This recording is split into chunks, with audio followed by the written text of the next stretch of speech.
Now we are moving to our second session on approach to common medical emergencies in emergency department. I would like to introduce Dr. Kanishka Senevirathna, consultant emergency physician, currently attached to Teaching Hospital Anuradhapura, to present the lecture. Over to you, sir. Thank you very much. Can you all hear me loud and clear? Yeah. Okay. Yes. All right. Right. So welcome to the second lecture of the today's program organized by the Government Medical Officers Association and Sri Knowledge Academy. So I'm going to discuss three simple common clinical scenarios and introduce you to the few novel concepts of managing those conditions in ED. So I'm going to start with a case presentation.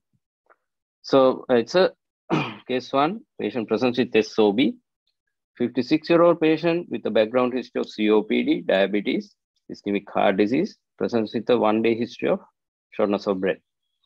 So when you see this patient, what is your DD, what is your differential diagnosis, and how are you going to approach this clinical question? So let's get started. So what is your differential diagnosis?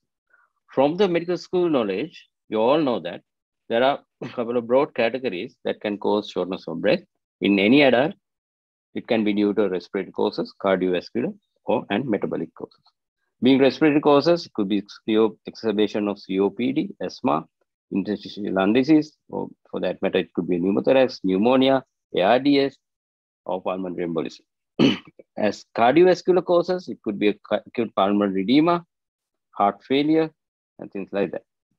So moving on to metabolic causes, could be a DKA, diabetic ketoacidosis, acute kidney injury with renal failure, sepsis with metabolic acidosis, organ, for that matter, any organ failure can cause metabolic failure can cause to have shortness of breath for respiratory compensation. Right. So when you first see this patient, triage him basically according to the vital parameters and assign him either to a resus area or to an acute medical bed according to the triage tool that you adhere to. So then simultaneously get the history and do the examination while starting at the same time start stabilizing the patient. So you can assess him according to the ABCD approach while fixing any abnormality you detect then and there. Quickly go through the routine template of history taking, which might give you some clues to the diagnosis, like duration of the symptoms, whether it's acute versus worsening of a chronic symptom, background medical history and medication, whether COPD, asthma, CKD, diabetes, as I said earlier, any history of ischemic heart disease, diabetes, DVT. So then any associated symptoms like cough, fever, reduced urine output, any chest pain, any hemoptysis, and things like that. So moving on to examination. So whether the patient is generally well or unwell, whether the patient is febrile, whether they are edema, cyanosis, the common things like dehydration, jaundice, and pallor. So go according to the airway breathing, so see whether the airway is obtunded.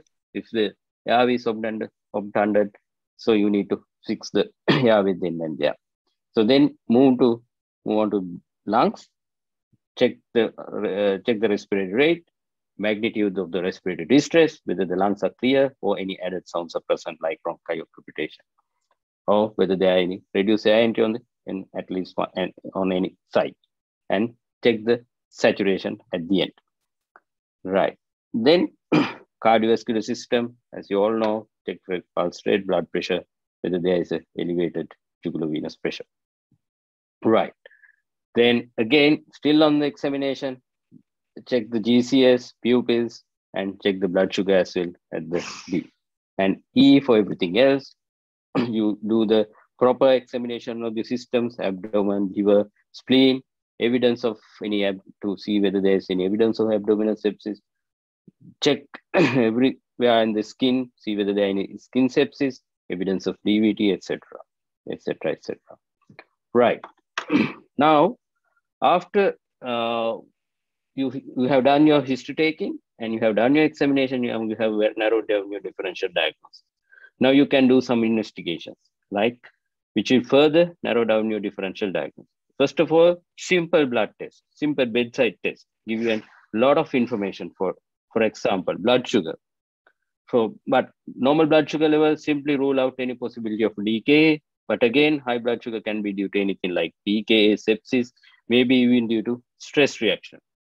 Likewise, do an ECG, see whether there are any new ischemic changes, new onset of arrhythmias, which might have precipitated heart failure, and new ischemic changes. And do a arterial blood gas and blood gas analysis of the patient, so that you will be able to assess the metabolic status of the patient and oxygenation and ventilation status of the patient. Basically, whether is it due to a metabolic acidosis or a respiratory causes. So you can differentiate it by doing a blood gas. So then moving on to the imaging options in a critically ill. So we have either a lung ultrasound or a chest X-ray. And at the same time, you can send some blood tests like fluid blood count, serum creatinine, liver profile to see whether there are any abnormalities. But it takes time to get the results to come to a sort of a diagnosis. Right. Now, so whether are you going to do a chest X-ray or a lung ultrasound in a critically ill patient? So by saying that CT is the gold standard imaging technique in diagnosing most of the lung pathologies,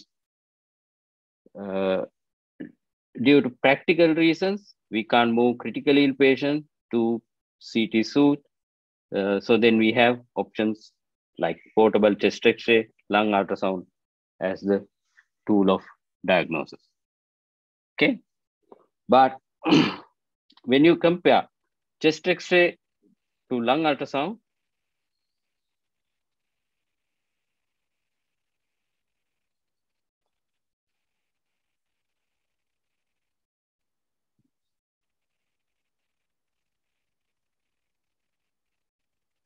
when you compare chest X-ray versus lung ultrasound, pneumonia, lung ultrasound has the highest sensitivity and highest specificity. Even pneumothorax and effusions, lung ultrasound has the highest sensitivity and specificity in an experienced hand. And ultrasound scan, it is reproducible. There is no radioactivities involved, safe and cheap. But again, it is operator dependent. So it is useful in places where sometimes you don't have X-ray facility. Right. So as I said earlier, so if you compare auscultation, chest radiography, and lung ultrasonography, you can see, lung ultrasonography has higher sensitivity and specificity and diagnostic accuracy compared to both clinical examination and chest radiography. So it has very good, it can use as a very good diagnostic tool, as a bedside diagnostic tool, especially in a critically ill patient. So I'm going to talk about little bit about lung ultrasound now. So when you perform a lung ultrasound, you can either use a linear or curvilinear probe that should be able to demonstrate few ultrasonic features. I'm going to talk about few basic concepts, but you need to read more about it and do a lot of, you need to keep on using lung ultrasound in patients so that you will be able to appreciate those changes and appreciate those signs, right? So there are a couple of signs that you need to demonstrate. You call it, there are a couple of signs like bat signs, lung sliding, A lines, B lines, and things like that. So I'm going to talk about those signs one by one. So when you place an ultrasound probe across two ribs, right, like here, across two ribs, you will get an image like this. So you interpret this as a bat. It looks like a bat. So two ribs interposing. This is the pleura, right? So due to the complete reflection of ultrasonic waves at the solid air interface, you can't see anything beyond the parietal pleura. So beyond what you see are only artifacts. Then you should be able to appreciate lung sliding, where the parietal pleura slides on the visceral pleura. So any line parallel to the pleural lines are called A line. This is just an artifact, but it is usually present in any normal person. Like, I mean, if you go through the second picture here, so can you, I mean, you should be able to appreciate the pleural line sliding with the breathing movements, right? Any parallel lines, any parallel line to the pleural lines are called A lines, right? Like picture here. So these are called A lines. So they should be present in any normal person, right? So that is about lung sliding, where you get you have visceral pleura sliding with the parietal pleura. So what happens in a pneumothorax? Where this when you have a pneumothorax, your visceral pleura and parietal pleura get detached due to the presence of air in between, so that you won't be able to see the lung sliding. So you should be able to appreciate the difference between lung sliding and absent lung sliding. This is normal lung sliding, where you have your parietal pleura slides on the visceral pleura. So this is again a pneumothorax. So just try to appreciate the difference between normal pleura and the pleura where there is a pneumothorax, right? So if you see this picture in the clinical context of pneumothorax, that is a sort of a diagnostic of a pneumothorax, right? So this has to be done in a B mode of a ultrasonic scan, but there are various other modes to confirm that. So I'll at the end of this lecture, I'll give you some reading material and some websites and things like that.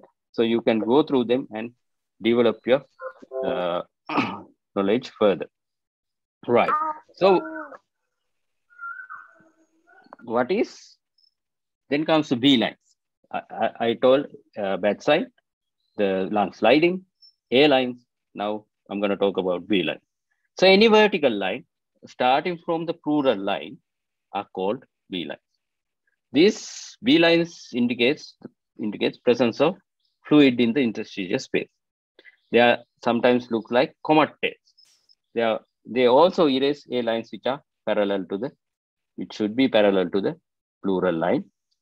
So these are called A lines. So presence of B lines indicates there is presence of fluid, some in this interstitial space, like in ARDS, heart failure, sometimes even in early pneumonia, right?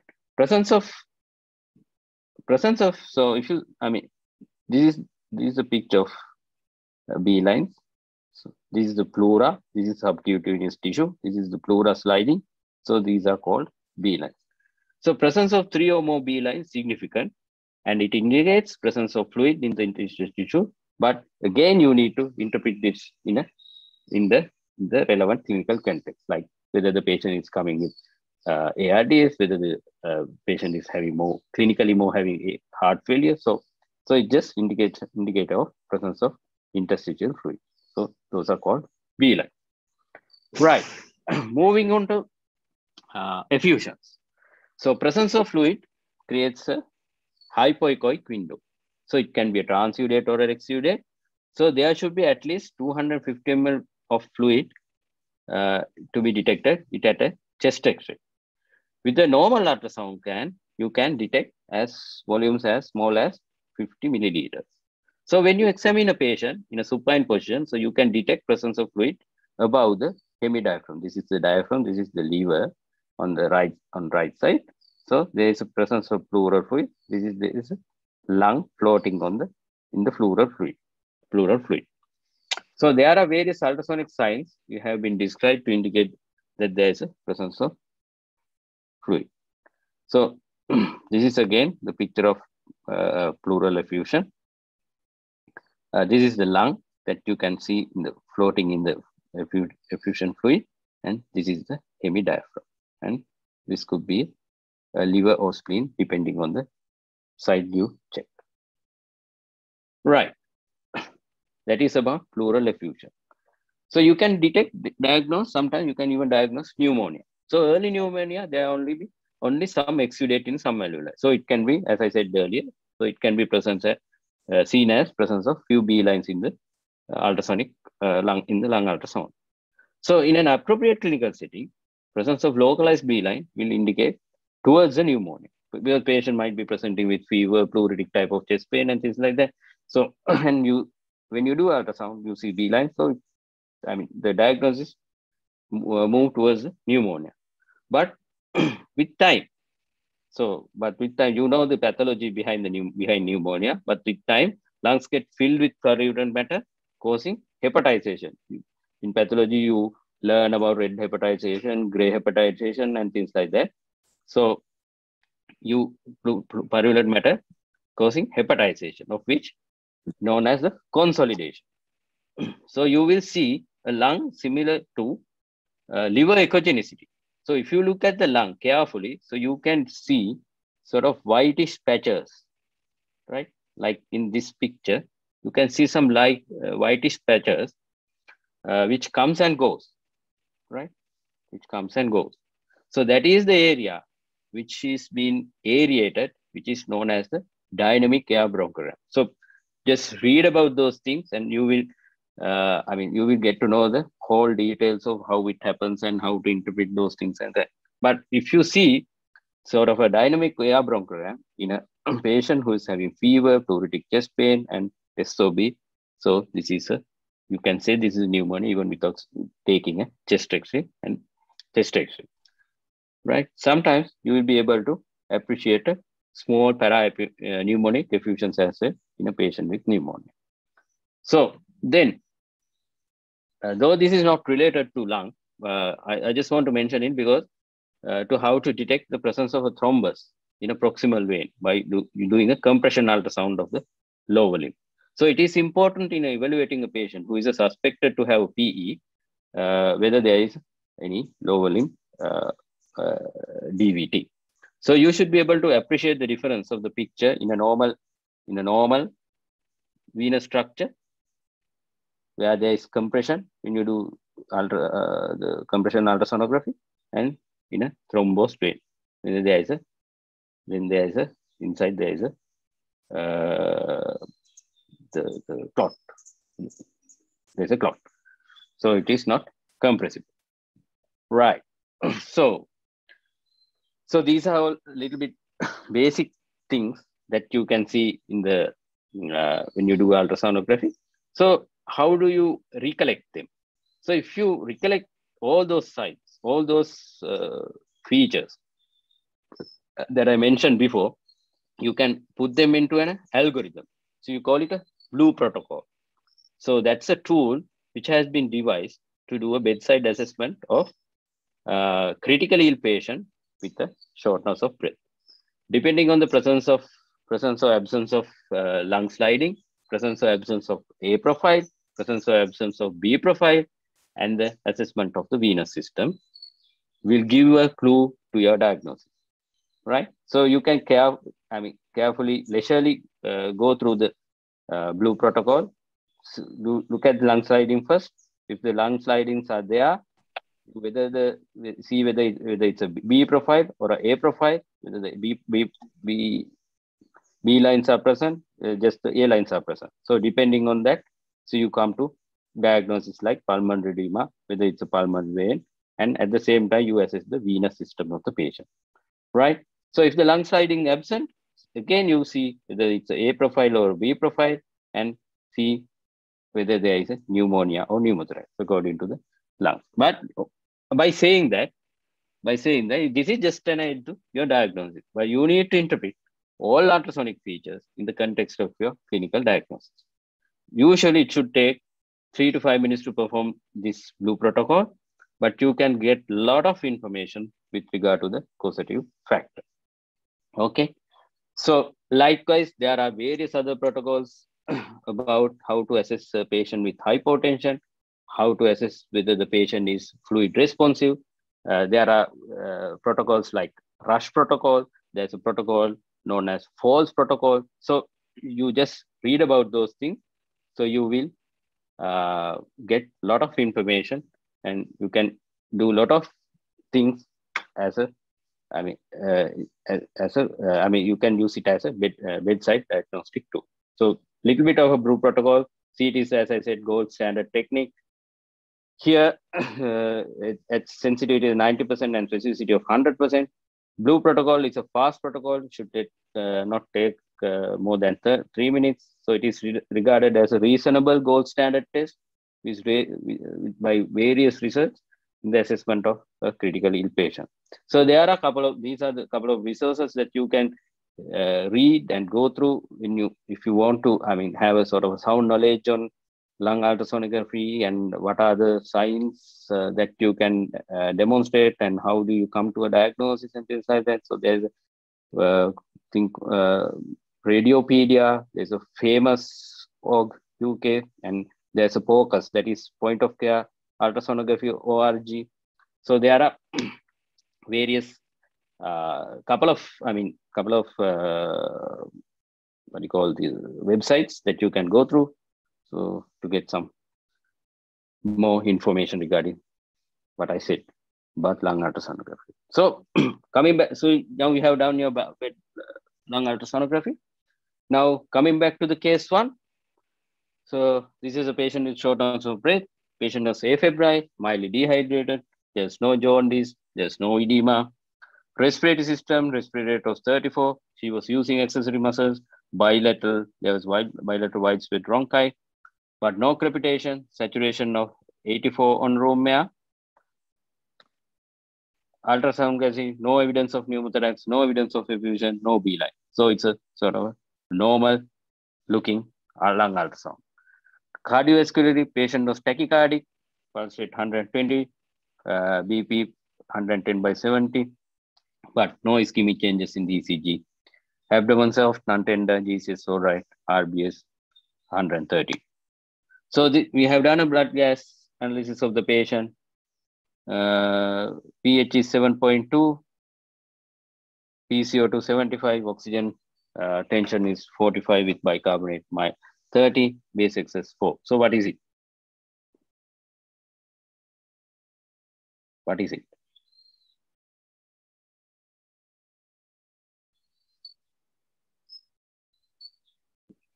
Any answers?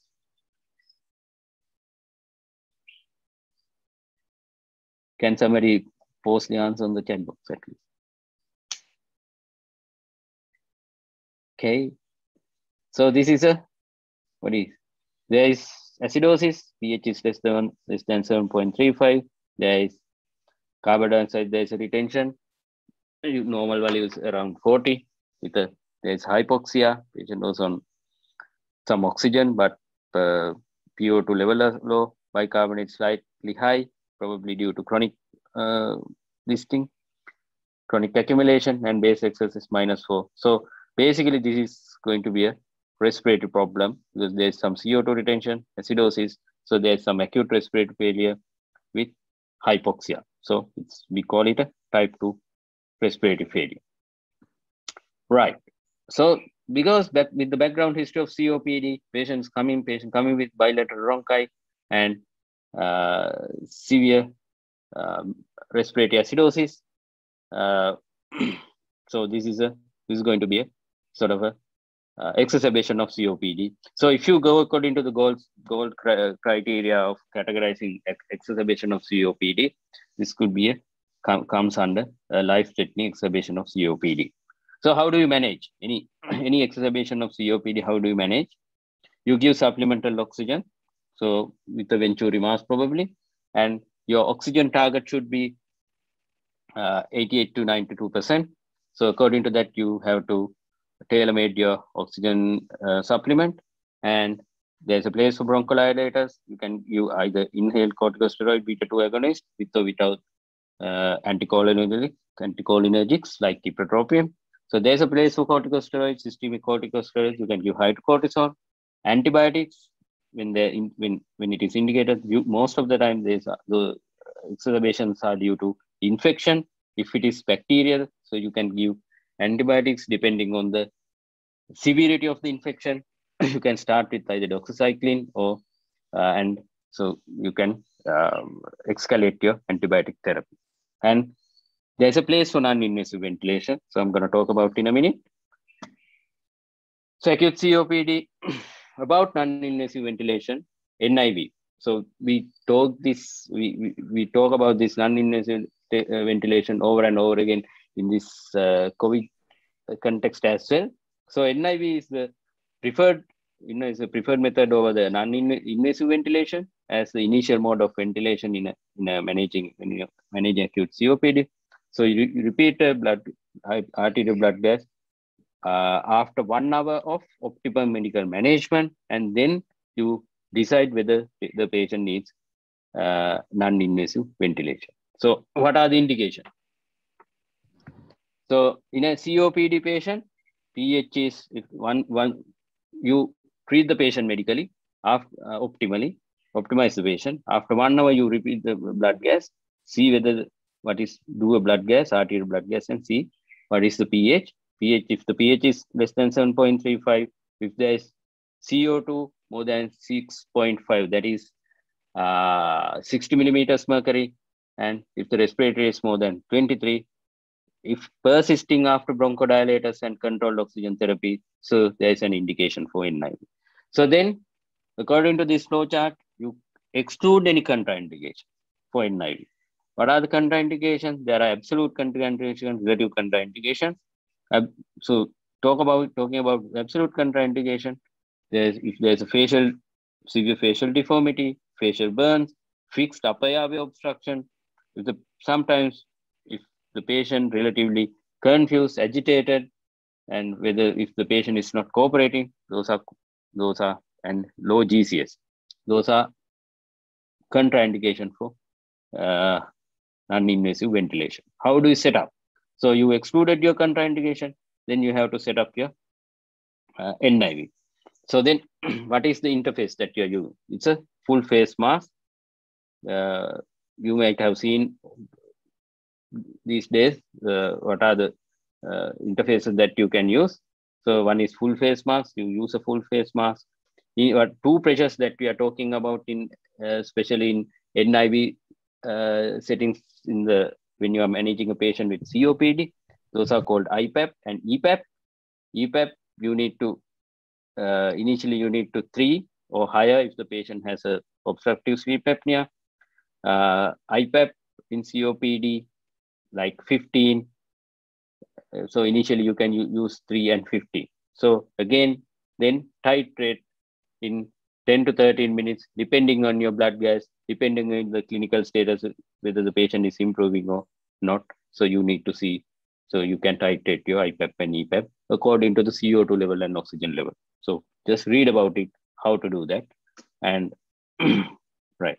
Then, so target your oxygen. Through the NIV machine, you can give some oxygen up to 60%. So you target the oxygen saturation 88 to 92 in all patients. And if the patient is deteriorating, you need to convert this non-invasive ventilation to invasive ventilation. If the pH is dropping, patient become more acidotic, the respiratory rate is going up, patient become more distressed, patient's GCS is becoming more low, and patient become confused.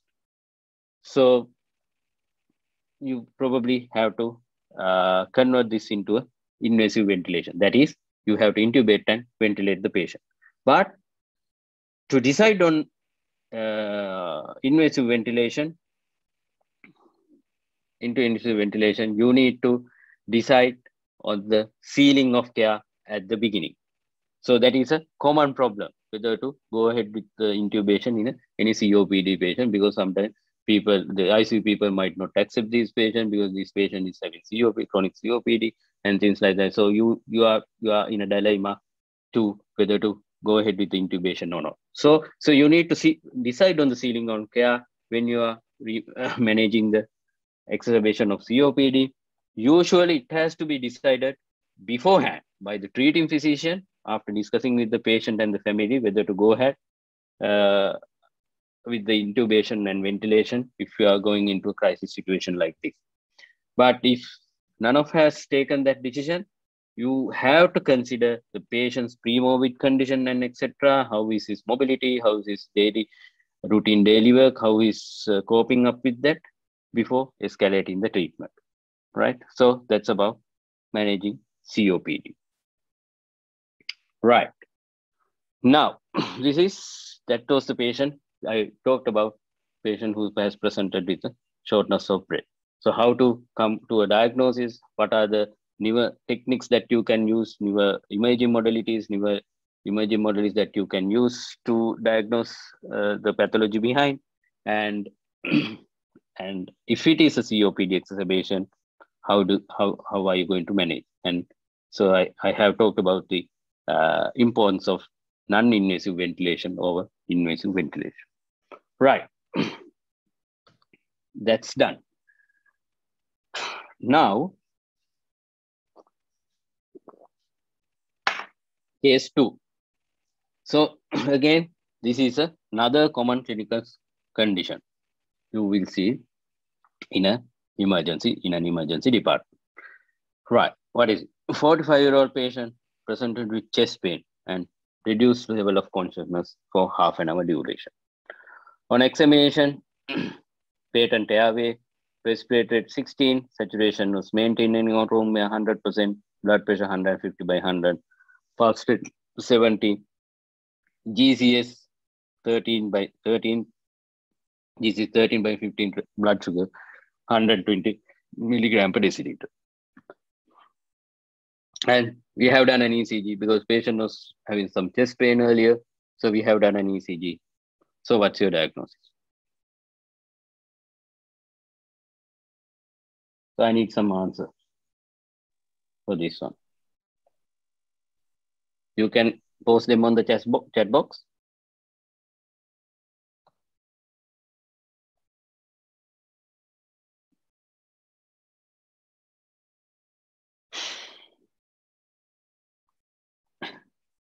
So I need an ECG, and someone said some other thing, but I need an ECG answer. This is an ECG. What is it? So there is broad complex. Yes, there are broad complexes. And what else you see? Yeah. So there is this ST elevation, if you can appreciate ST elevation, a bit of ST elevation 2, 3, AVF, and there are reciprocal changes in the ECG. So basically, it looks like a inferior ST elevation MI, isn't it? Okay. So what do? So you give aspirin, you give clopidogrel or some antithrombotic therapy, you give atostatin, or we call it, someone clearly said inferior MI with a heart block. That's good. So aspirin, clopid, atostatin, we call it stat doses. This is what we commonly do. Patient comes with a chest pain, do an ECG, and ECG looks like that, and it looks like a MI. So you give stat doses. Then what do? Thrombolize, or whether you give anticoagulants, activate your cath lab immediately. So, or else, what else you want to know? Can you post some answers on the chat box, please?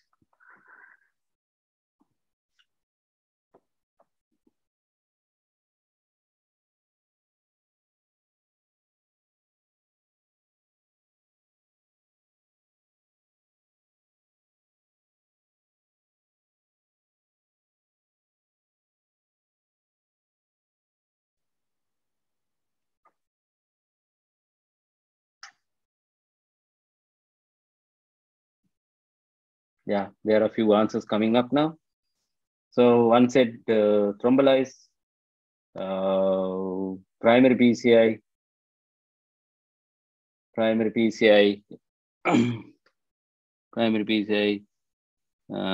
NCCT brain. What is the cause for the primary PCI, primary PCI, NCCT brain, primary PCI, cath lab. Why the reduced DCS needs to exclude? Yes, we good. Okay, reasons for those. Yeah. As a couple of people correctly said, so this patient came with so if you go through the history again, so this patient came with a chest pain with reduced level of consciousness for half an hour duration, right? So you see this ECG, but before embarking on thrombolysis or the primary PCI, or before giving, even for that matter, aspirin, clopid, or the antithrombotic therapy or the anticoagulants, you need to make sure why his or her GCS is low, right? Right. Good. So it's because this is a common presentation. Patient might have had probably have had headache, and at the same time might have had some chest pain, collapse, and patient was brought to the ED. So you don't know whether it's due to a MI, but you do a ECG and you see ECG changes, right? But so you directly go ahead with your diagnosis of MI. Is that correct? It's not, because so then you have done an ECG. This is a actual case. Actually, this is an actual case. So when the CTO head was performed, so what is the diagnosis? What is the diagnosis here?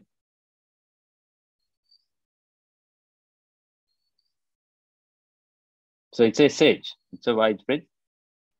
It's a very large SH. You can see there is presence of blood in the subarachnoid space. So this is a SH. So if what happens if you have given antithrombotic therapy, or for that matter anticoagulants, or whether you have if you have thrombolized the patient, so that will be disastrous. That it will mount to medical negligence. So always if the patient is GCS is low, so you need to make sure what's causing his disease. Probably maybe due to low blood pressure as said, but you need to make sure that there is nothing going in the brain before thrombolizing the patient.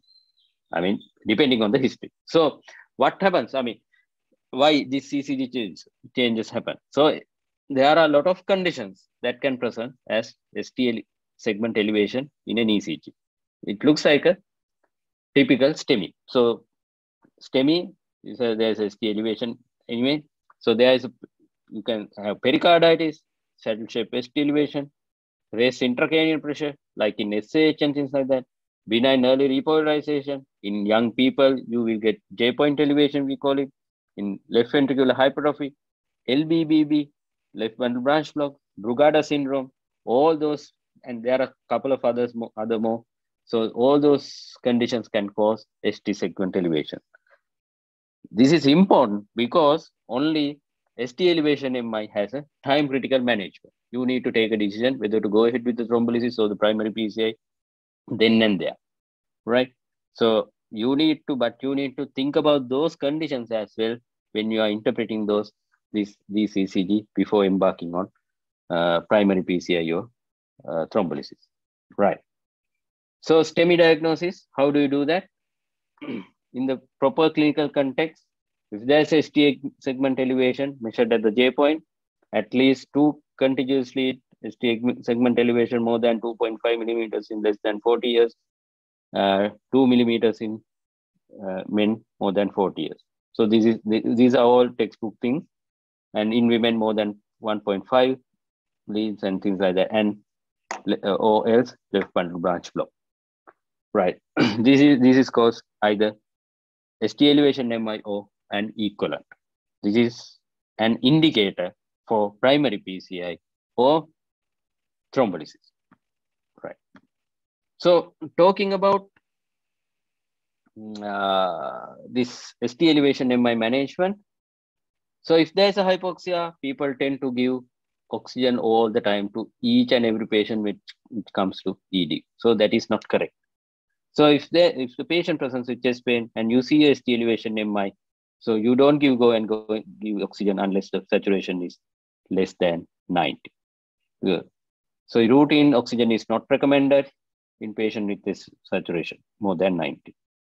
So you titrate IV opioid, give pain relief, should be considered like morphine, and you titrate your morphine according to the pain. Right. Right. Okay. So talking about STEMI management, these are all adapted from the European Society Cardiology guideline. Modes of presentation, components of ischemic time, and flowchart for perfusion strategy. STEMI management should be a time critical management because there will be cardiac muscle damage and loss due to ischemia, which each minute or each second pass by. So you need to minimize the delay. There are two factors involved. One is patient delay, right? Which can be modified through public awareness programs and things like that. So there's a patient delay. So there are the other thing is the system delay. So what we can do, I mean, it's our duty to minimize the system delay. So there are various time frames which we have considered to as valuable when you're managing STEMI patient. Still, we don't have a developed emergency medical service system so that patient can be diverted to a PCI capable center directly after reading an ECG in the field. But at the moment, we are working on it with the help of other stakeholders. So so the common scenario is when the patient comes directly to the ED, either by an ambulance or by foot on foot.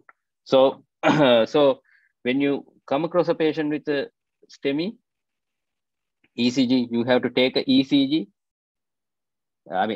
Patient comes with a chest pain. Patient doesn't come with a STEMI. Patient comes with a chest pain. You need to do an ECG, and it should not take more than 10 minutes. You have to do it within 10 minutes. Less than 10 minutes. So when the patient presents, you do a ECG within 10 minutes, and it's the ST elevation MI, and you are working on a PCI non-PCI center. I think there are only 3 or 4 PCI centers in Sri Lanka. So basically, majority of you may be working in a non-PCI center. So if you think this system delay less than 120 minutes, that means you can transfer this patient directly to the cath lab within 2 hours. So you can decide on the PCI strategy, primary PCI, right? So once you do that, you have to do it within less than 90 minutes. So this is what most of the time happens. So you can't transfer a patient within 2 hours to a primary PCI center. So in that case, you choose the fibrinolytic strategy. Once you decide the fibrinolytic strategy, you need to fibrinolyze. So reperfuse him or give thrombolysis within 10 minutes. It should not take more than 10 minutes, right? That's what you have to do. So now, if this patient presents to a PCI center, ED in the PCI center, like in NHSL, like in Kandy, like in Anuradhapura, you do a ECG within 10 minutes, and there's a STEMI diagnosis. You have to choose primary PCI strategy, and you have to do the wire crossing at the cath lab within 60 minutes. That is within half an hour. So there's a patient delay, there's a system delay. So you should be able to reduce the system delay. So this is known as the total ischemic time. Right. This is again the same thing in a different manner. Time to PCI, if it is less than 120, choose primary PCI strategy, alert and transfer wire crossing at 90 minutes. Time to PCI more than 120, you choose your fibrinolytic strategy, give a fibrinolytic bolus, then transfer to a PCI center, and depending on the ECG, they might go into rescue PCI or stabilize the patient and routine PCI strategy. That all will be done by the cardiologist, but you need to take this prime decision at the correct time in a timely manner. Right. Right. So that is about this thing, ST elevation in my management, little bit above doses of fibrinolytic agents depending on the agent that is available for you. Could be streptokinase, altiplase, retiplase, tenecteplase. This is one of the commonest things that nowadays we are using. So depending on the weight that you can administer your bolus. Right. Talking about that, there are a few special cases. I mean, they looks like, we call it STEMI equivalence.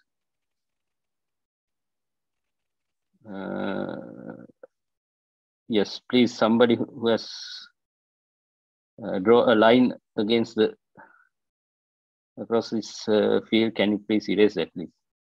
Right. So there are a few special cases represents coronary occlusion without meeting the traditional.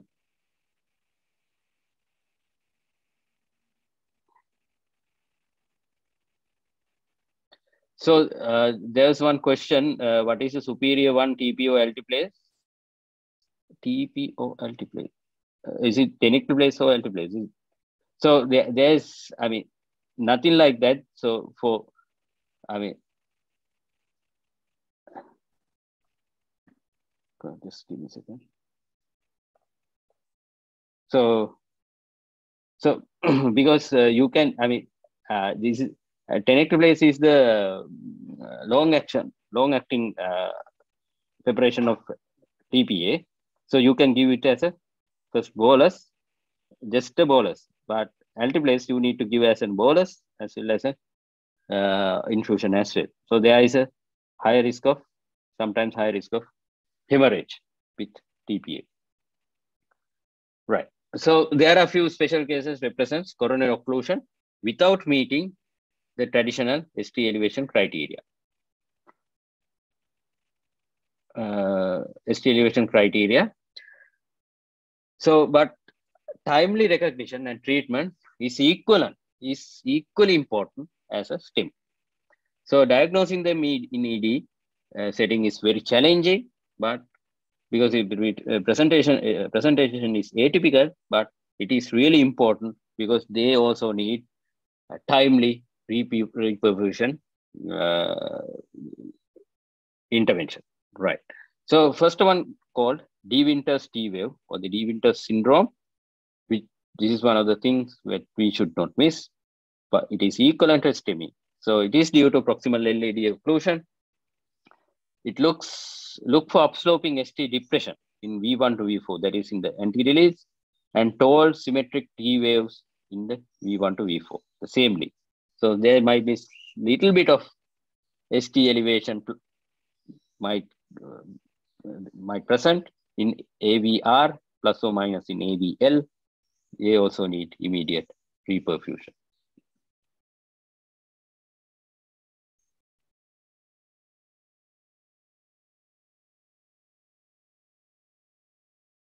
Yeah. There is this issue about atorvastatin. Yes, still it is there. For my knowledge, I think it is still there as a loading dose when you give stat doses. Right. So this is about De Winter's. So there's upsloping ST depression in V1, V2 through V3, these anti-release, tall symmetrical T waves, and slight a bit of ST elevation in AVR. Okay. So this is again equivalent to, if the patient comes with a proper history of suggestive chest pain, and if you see this ECG, this is a medical emergency. You need to speak to the cardiologist regarding this one. Then second one is Valence syndrome. Again, it is due to critical stenosis of the left anterior descending artery. The ECG features are deeply inverted or biphasic T waves in V2 to V3, and it is extremely at high risk for anterior STEMI. So you usually requires invasive therapy, but do properly with the medical management. So you usually don't thrombolize these patients, but they need some sort of intervention early. So you need to speak to the cardiologist. So this is Valence syndrome, ST elevation, the ST elevation biphasic T wave in V1, V2, V3. So patient comes with a chest pain, and you see this again. This is just not just a non-STEMI or simple stable angina. In the context of chest pain, you need to interpret this as a thing that needs immediate intervention. Right. Third one is acute isolated posterior MI, because when you see a ECG, you take a 12-lead ECG, you don't see any ST elevation in an acute isolated posterior MI routinely. So there are changes in V1 to V3. So those are we call sometimes mirror image. In Valence syndrome, do we need to have chest pain? I mean, these all. I'm talking about a patient presenting with a chest pain, and you have an ECG like Valence syndrome. Then, yes, it is a medical emergency. I'm not saying that the patient, 100% of the patient who has Valence syndrome will have chest pain. So that's the answer to that question. Right. Acute isolated posterior MI. What happens? What are the changes that you see in V1 to V3? There will be horizontal ST depression. Compared to the De Winter syndrome, there's upsloping ST depression. Right. Horizontal ST depression, tall, broad R waves, upright T wave, and dominant R wave. Right. Let me explain what it is. So there's downsloping, horizontal or downsloping ST depression, and tall, broad R waves, right? And upright T waves with the ST depression, upright T waves, right? Sorry, this here. Then dominant R wave, especially in anterior leads, dominant R wave. So this is again isolated posterior MI. Then you can, if you're suspecting isolated posterior MI, you have to take the posterior leads V7, V8, V9. Then you will see an ST elevation in those leads. So if there's a ST elevation, then this is an indication for either thrombolysis or primary PCI. Right. That is about chest pain.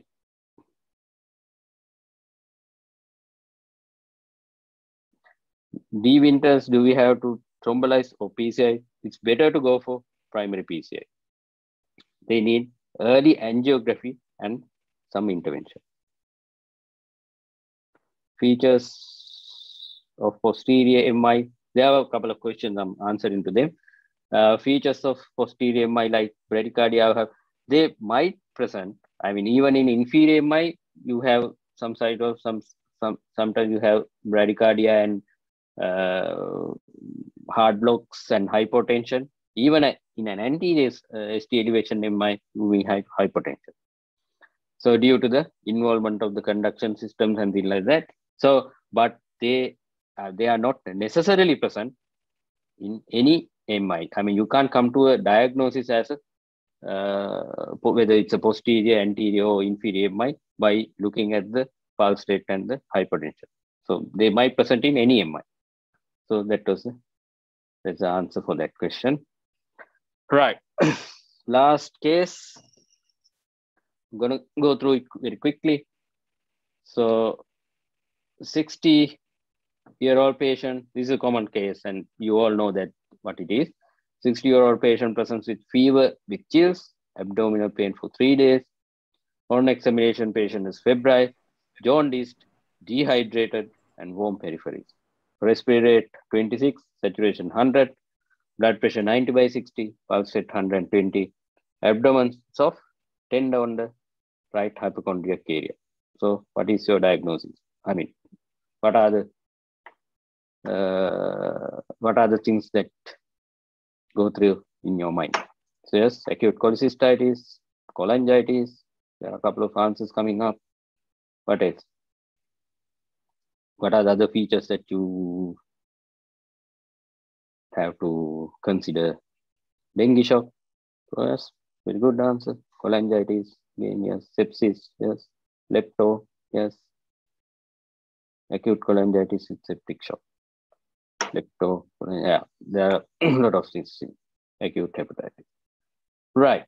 So, apart from the dengue shock syndrome, it's a completely different clinical context, clinical entity. This is you can't come to exact diagnosis as such when you see this patient, but there are common features compatible with, there's some infection going on, probably related to the gallbladder causing cholecystitis or cholangitis. The patient is febrile, jaundiced, and there's tenderness of the mitochondrial area. So it could be cholecystitis, cholangitis, some abdominal infection, but there is some infection going on. That is definite. And there is low blood pressure. So there is sepsis. So sepsis maybe due to either cholecystitis or cholangitis. Right. So what is your diagnosis? So clinical problems are fever, jaundice, upper abdominal pain. As some of you correctly said, so there is some infection going on with upper abdominal pain. Patient tachycardia, hypotension, tachypnea. So you can diagnose a simple cholecystitis, even a simple cholecystitis or cholangitis for that matter, presents at the early stages, like with fever, some jaundice, and some upper abdominal pain. But patient is clinically stable. So you just give some, so you take it granted or you take it leisurely, give oxygen, you give antibiotics, sometimes IV fluids, keep the patient in by mouth and do some investigation. But this patient, you can't manage like that. You need to manage this patient aggressively, right? It's because patient has got sepsis infection, and on top of that, patient is septic, right?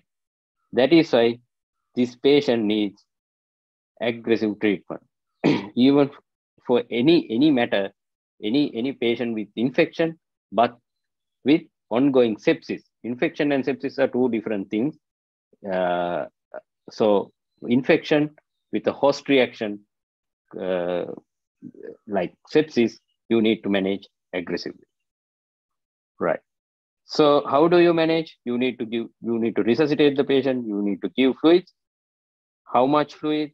What type of fluid is a debate. What are the things? Those are the concerns that you have to address.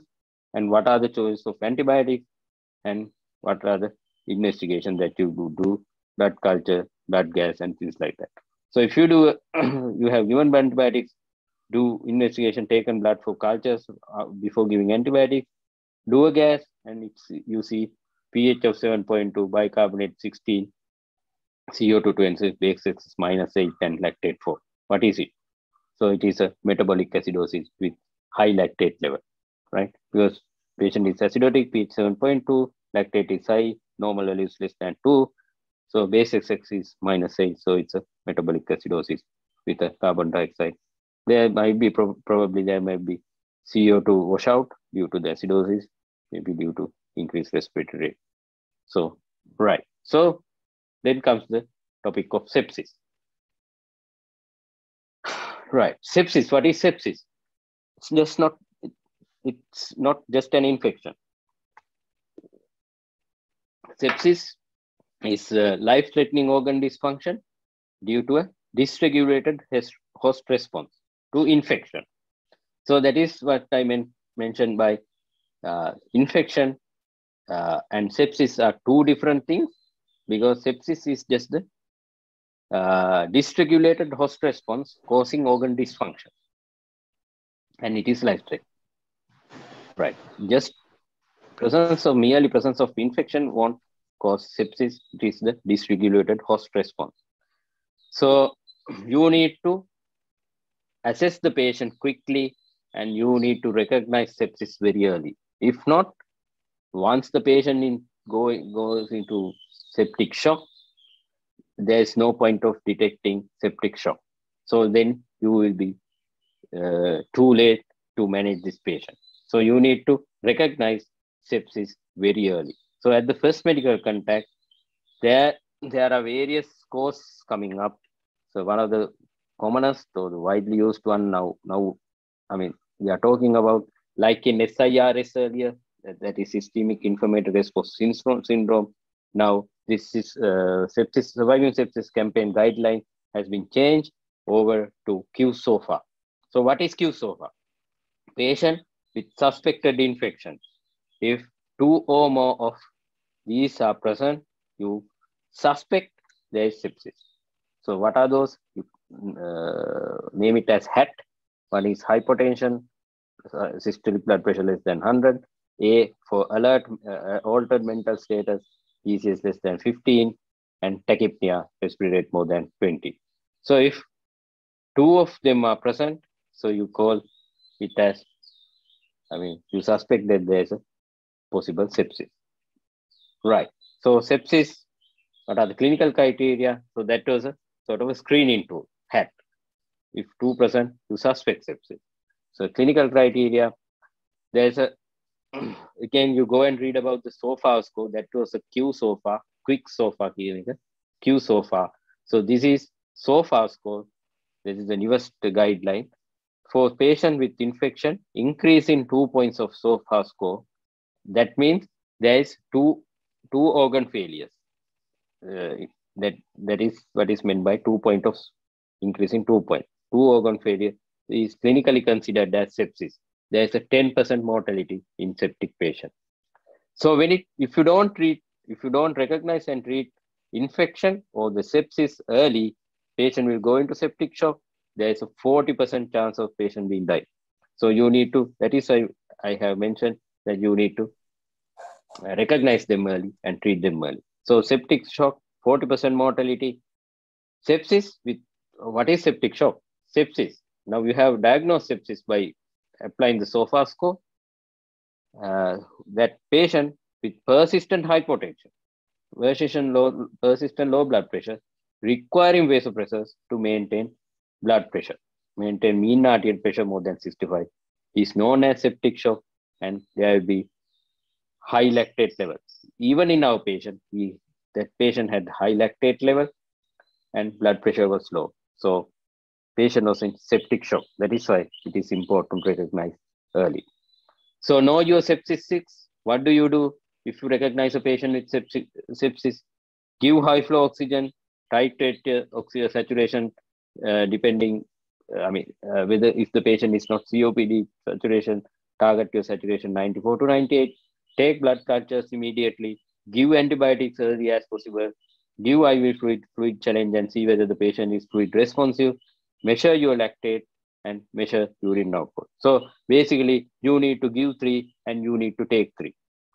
What are the things that you are giving? Give high flow oxygen, give antibiotics, give fluids.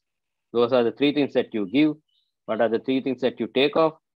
Take your blood cultures, measure your lactate, measure your urine output. So that is how it is been simplified.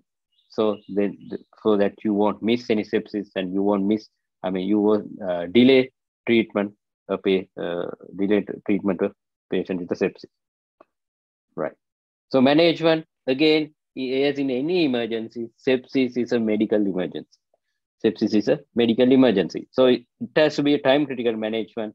So there, within 1 hour, you have to do those things, right? You measure lactate level and remeasure if the initial lactate level is more than 2 after fluid resuscitation. You obtain your blood cultures prior to administration of antibiotic, administer broad spectrum antibiotics, depending on your guideline and depending on the source of infection that you are suspecting, right? So then begin rapid administration of crystalloid up to 30 ml per kg for hypotension. Patient who is presenting with hypotension, give up to 30 ml per kg crystalloid. Hartmann is, sometimes they say Hartmann is better than normal saline, but whatever it is, you give crystalloid never ever give any starches, right? So never ever give starches for that matter to treat hypotension. Give crystalloids. You can go up to 30 ml per kg. That means about 50 ml, 50 kilo person, you can go up to 3 pints of normal saline or this Hartmann within 1 hour. So if the blood pressure is not picking up by after giving your fluids, you apply vasopressor if the patient is still hypertensive to maintain your mean arterial pressure more than 65. So what is the initial vasopressor that you use in hypotension? It has to be no adrenaline or no epinephrine. Some people call it no adrenaline. So if the patient his blood pressure is not picking up even after the first initial vasopressor, either you can go to adrenaline or vasopressin.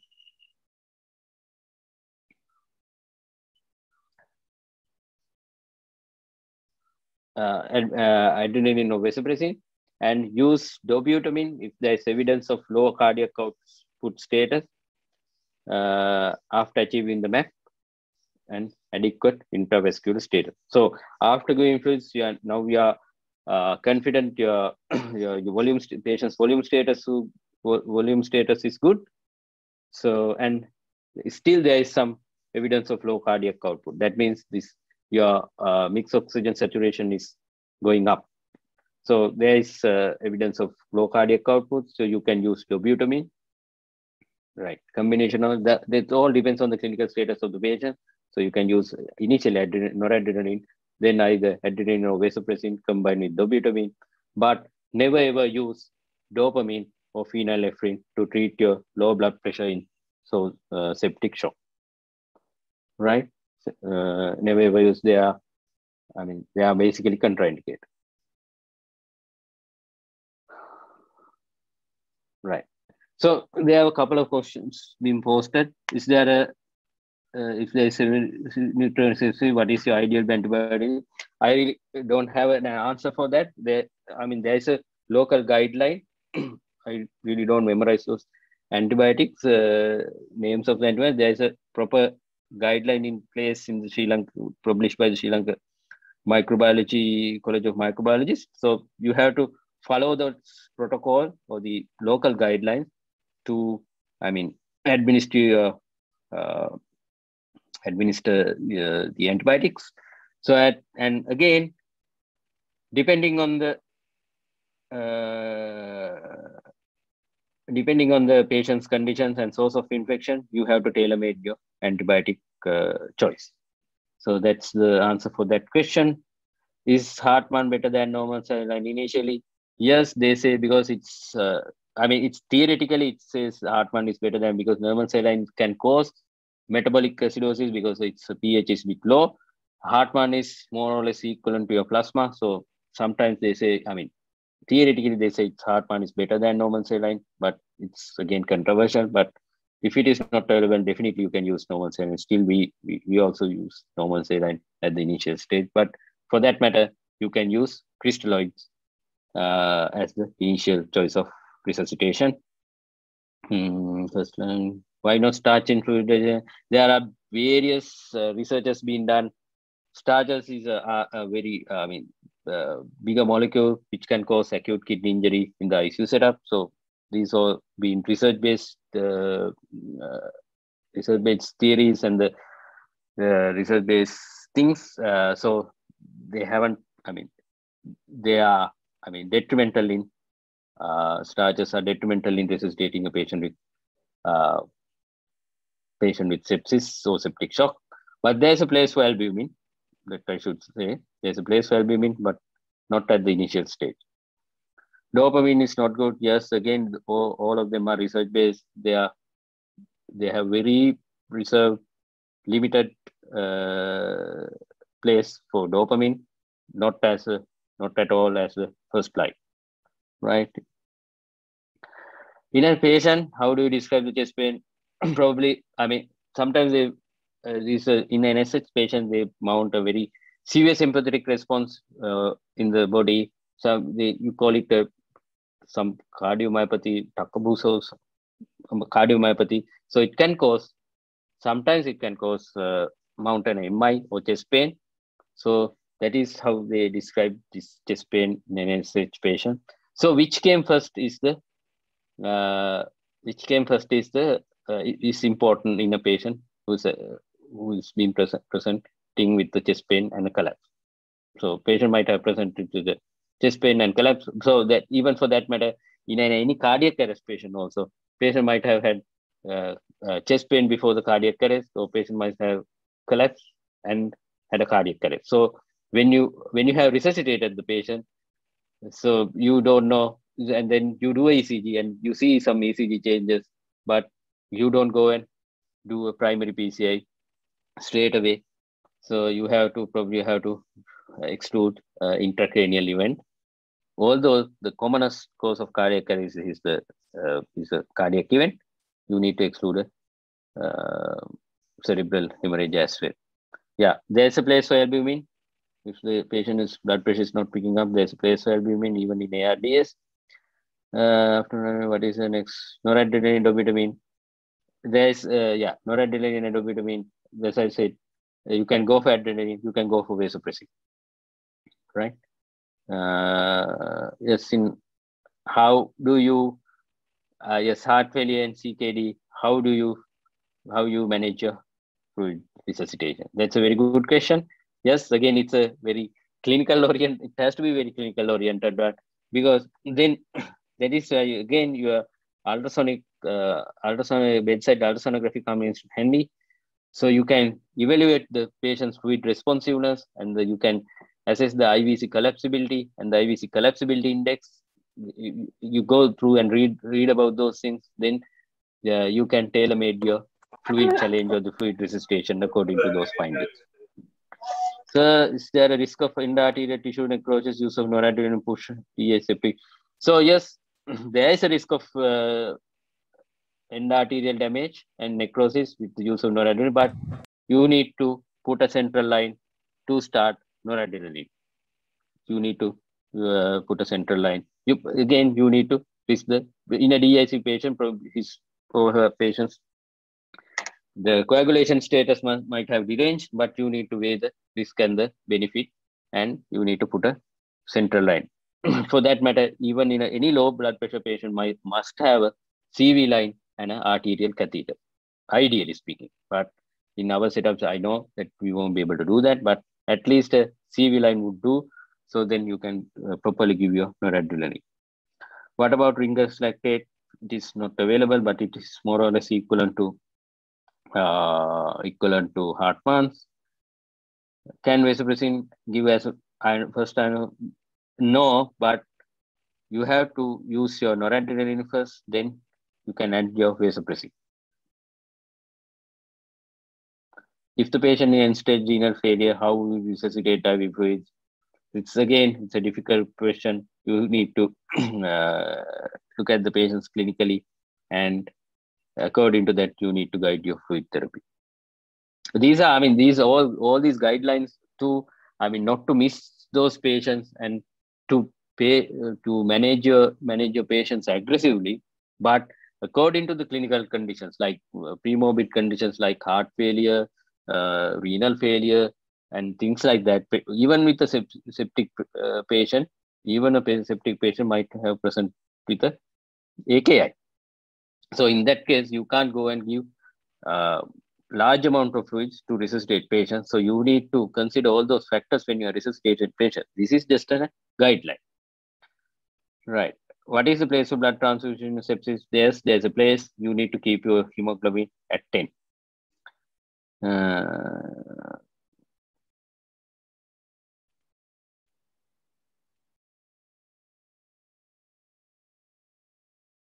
So what are the guidelines we can refer for sepsis? There are a lot of guidelines in the Surviving Sepsis campaign, and you can see the evolution of these guidelines as well. You just go to the web and see the Surviving Sepsis campaign guidelines. So you can get the newest update on so far and things like that. Dopamine is why not good? They say it's more prone to get arrhythmias with dopamine, and because earlier we talked about renal dose of dopamine and things like that, but it is no more applicable. So dopamine, it is again a research-based finding.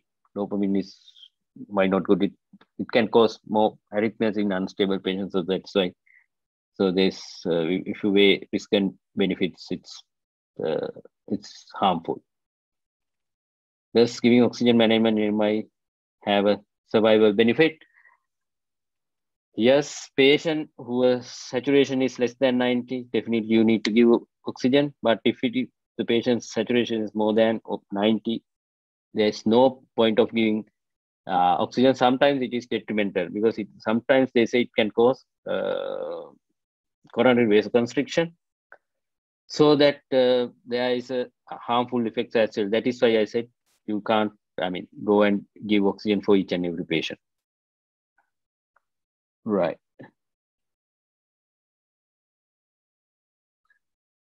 In ICU setting, we search for acute ischemic changes, how we can avoid to miss above mentioned syndromes. Yes, it is very difficult. Sometimes even with the literate abnormalities, you can get a lot of ECG changes, but you need to have sort of a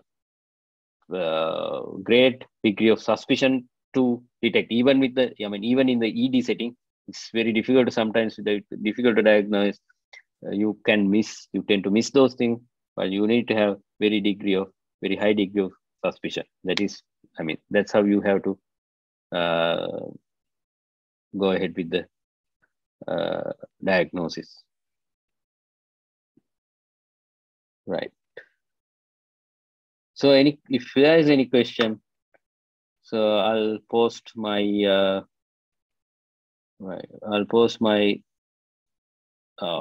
email here, so you can post them.